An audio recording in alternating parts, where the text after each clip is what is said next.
travel isn't just about destinations, it's about the people you meet, the cultures you immerse yourself in, the stories you carry home.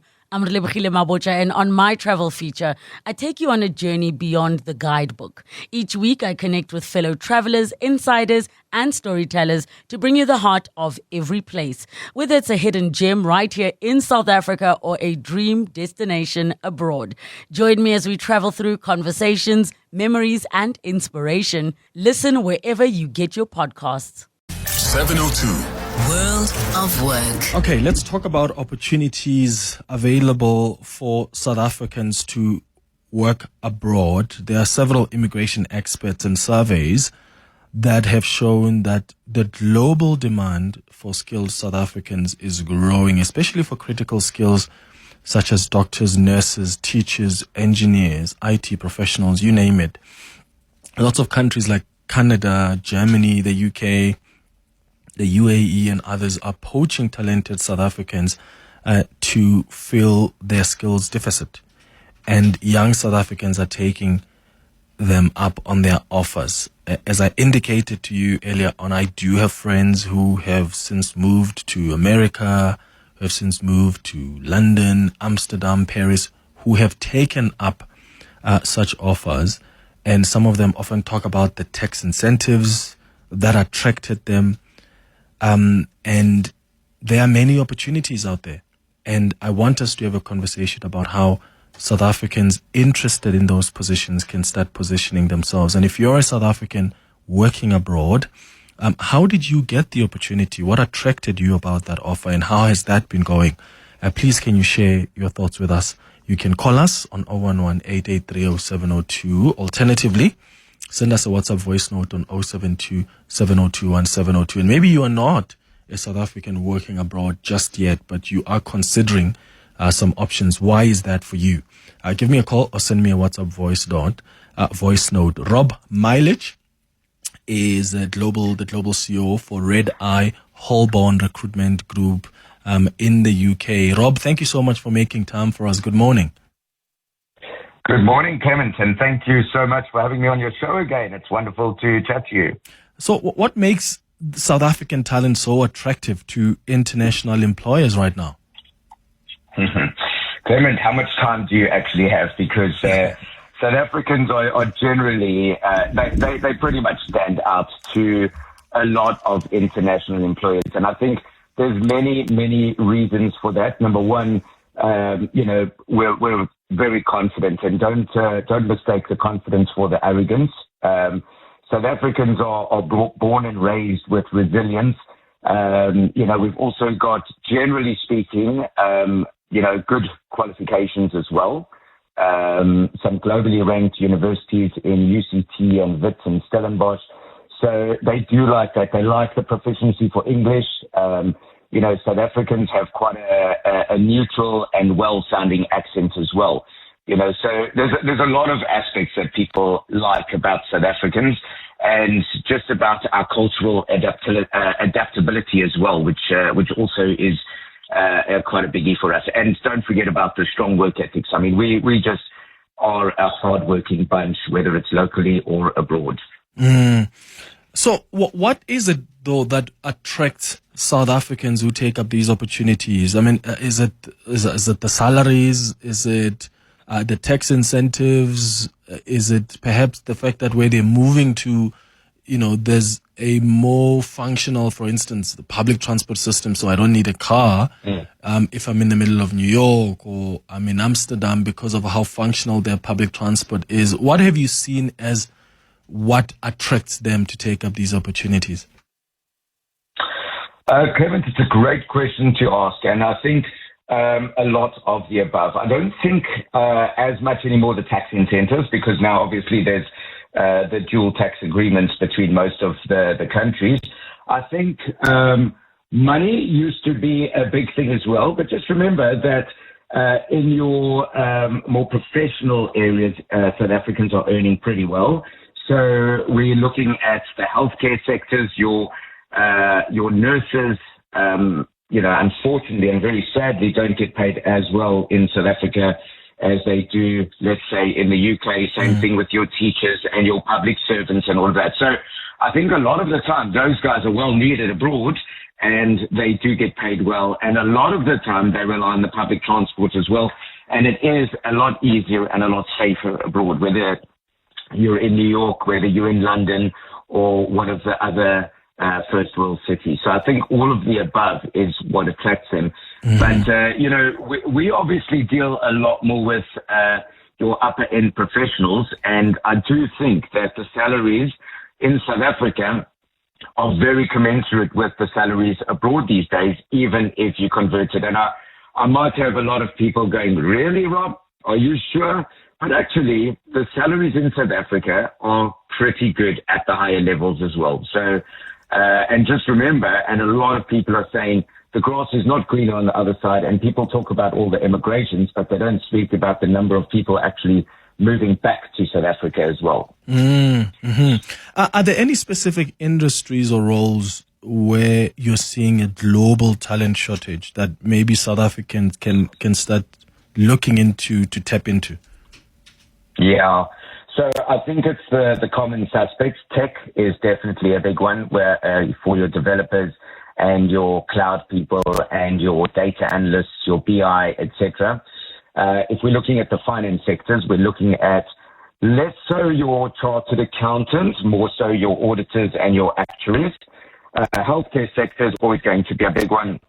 Your doctors, your nurses, and in particular your caregivers, especially your 24-hour caregivers, etc.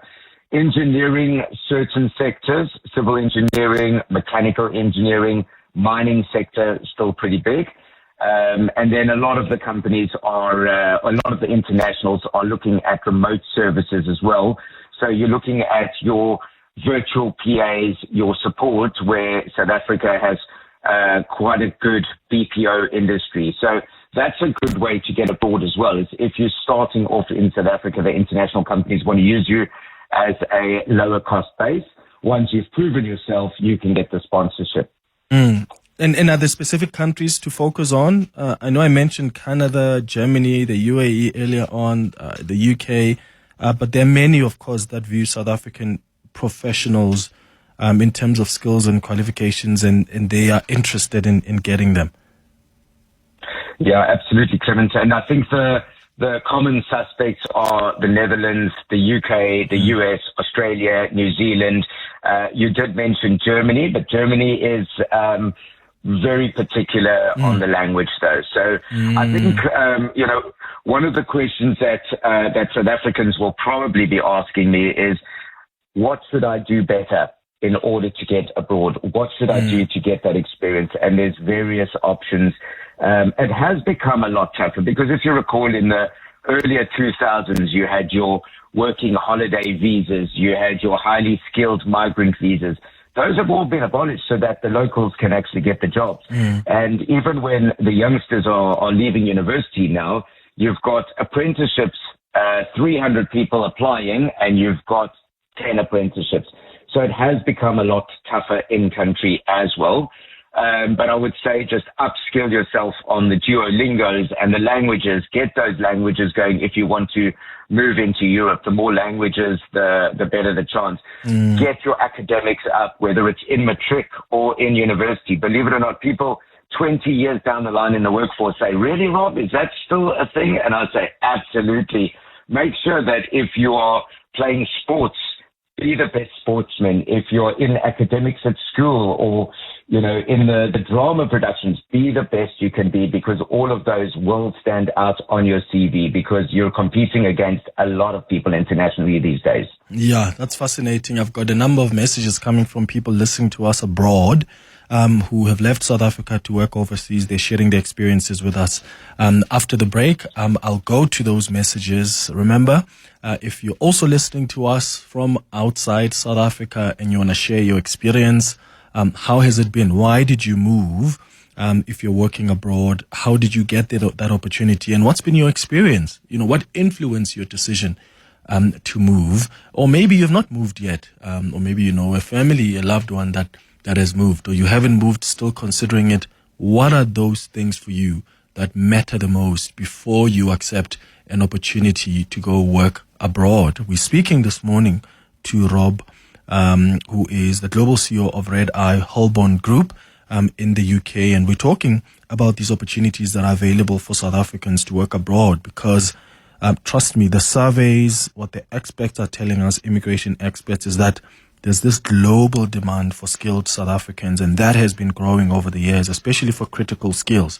So are you positioning yourself? Have you already moved abroad? How has that been going? Give me a call or send me a WhatsApp voice note or text. It's 18 after 11.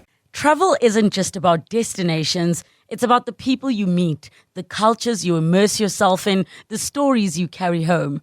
I'm Relebogile Mabotja, and on my travel feature, I take you on a journey beyond the guidebook. Each week, I connect with fellow travelers, insiders, and storytellers to bring you the heart of every place, whether it's a hidden gem right here in South Africa or a dream destination abroad. Join me as we travel through conversations, memories, and inspiration. Listen wherever you get your podcasts. 702. World of Work. 22 minutes after 11 o'clock. Let's go straight to the calls now. Dr. Sipho is calling us now. Good morning. Morning, Clement. How are you? Good. I don't know where you're calling us from. Are you in America? Are you in South Africa? Which part of the world? I'm here since the 1st of June until the 12th of July. I'm with my students. Yes. Okay. Well, why? You work in Washington, D.C. now? Yes. I'm at Howard University. Yes. Mine, you're probably going to share a tear or two, because mine is really a sad one. I left and took this position as a lecturer at Howard University in the Department of World Languages and Cultures. And I teach Zulu language and culture, and also occasionally teach an introduction to contemporary Africa. But when I left on the 31st of January last year, I was coming from National Parliament as head of strategy. And I had only just started there on the 14th of October, in October 2023. And when the opportunity came for me to go and work there, I had to consider, do I stay on a 5-year contract until 2027? Then I get retired because of the age requirement in this country, and then become jobless, productive as I still am? Or do I take the job in the US with a 1 million rand salary cut, and I had to do a 20-year projection to say if I go join the academic space, I can work until I'm 80. Because professors, you can, as long as you produce. Yeah. So I've lived. I had a big job in Cape Town, living in a penthouse apartment with a 360-degree view. It was amazing, but I had to leave. I had no choice because this country forces us to take retirement, even in academic institutions. Once you are 65, you are actually out in the streets. But I'm there. I work there. Yeah. Well, I'm glad you. It's just so sad that we're losing skills as well. But Dr. Sipho, I'm glad it's happening for you in terms of your future plans are concerned. Thank you for sharing that with us. Hello, Clement. I'm one of the guys who are working abroad. I'm in Scotland, in the UK. It's very good. I can't lie to you. I'm not regretting it. The thing is, it's very lonely. The lifestyle is completely different from what you know in South Africa. The vibe, you just go to work and come back. You sleep. There's, with South Africans, we want to enjoy life. Just to relax a little bit. Here, you try to mingle with people. They are so antisocial. Even blacks here, they are like that. But what I like is the racism is very low. At least where I am. The people they don't have this history of oppressing people, history of apartheid. So they don't oppress you. You can see a bit of discrimination there and there, which is natural for all white people. They do have it. They try to resist it, but they do have the thing. But I can't compare it to South Africa. White people in South Africa, they need deliverance. The racism in their heart is too much. Here in the UK, enjoying life, cruising. Dr. Hlubi, Mr. Hlubi on the WhatsApp line says, "Hi Clement, I'm Torozani Hlubi. I recently relocated to the Netherlands as an IT auditor. I was approached by a recruiter on LinkedIn mainly because of my Afrikaans background in high school and that I'm pursuing my master's as well. What they told me was that they are struggling to find experienced people in the IT audit space, and I decided to take the opportunity. I've been here for 2 months now, and the experience has been great so far." Oh, there's somebody else as well who says, "Hi Clement, who moved to Canada to work in the healthcare sector." Another person says, "Clement, I'm an engineer based in Ireland. I moved here after I felt I was not appreciated in South Africa and I knew I could bring value. I'm now making waves in Ireland. I'm also open to mentor, give career advice to young engineers who want to progress in their career. I'm on TikTok at Kasi_engineer_Bila." And then lastly, someone else says, "I moved to Dubai 2 years ago. The zero income tax is, of course, a massive bonus. As you mentioned, there are strict rules with SARS, so you need to be aware of the threshold you may have to financially immigrate to. For example, the city is exceptionally safe. I don't remove my car keys from my car or lock my house ever. We are known for being great workers and friendly colleagues who will help others, unlike many others. So yes, salaries, quality of life, etc. I can have an iPhone delivered to me in 15 minutes, and it's actually 2/3 of the price that many people pay for in South Africa." So Rob, these are just some of there are many other people sending messages who are listening to us from abroad, but they're sharing what really attracted them. I've got someone who's got a question for you, Sipati, who's calling us from the East End. Sipati, good morning. What's your question? Hi, Clement and your guest there. Sure. Okay, my question is mainly, in the supply chain industry, logistics, or I can say import and export. For me in South Africa, it's like that is carrying our economic hub, but I don't normally or hear most countries people go to saying they need those skills. Which countries really need, your supply chain or logistics skills overseas? Because mostly they'll say they are there, they don't need people from outside. So I'm interested to know which countries and at what age would it be good? Because if you are in your 40s, I'm thinking you're almost there to retire. Is it good to go in a foreign country and really start to find a work there? And also, if you have a family, is it also advisable when you still have little kids? Can that be workable? That is my question. Thank you. All right, Sipati, thank you for that in the East End. Rob? Sipati, thank you. Another great question there. You've touched on many things. So from an age perspective, I always say it's a lot easier when you're in your early 20s, first of all. Number two, from a visa perspective, if you don't have the visa, it's a lot easier to be working for an international company, so the international logistics companies, your DP Worlds, etc., because it's a lot easier to relocate, and they've got their global mobility programs as well. From a locational perspective, just remember, you're in the hub of Africa there, so a lot of the international businesses do need the African experience because logistics to the mines within Africa, etc., can be a bit of a tricky one. So, and then from a children and schooling, I always say that anybody that is going to move abroad, you have to plan. I mean, when we moved abroad, there was children, there was schools, there was accommodation. Most people don't go with enough of a buffer because they don't realize how expensive it is when you're going into a foreign country and you've got to use your good old rand. So there's many aspects, and I'm happy to go on after this as well. But, that's the advice that I would give. Mm-hmm.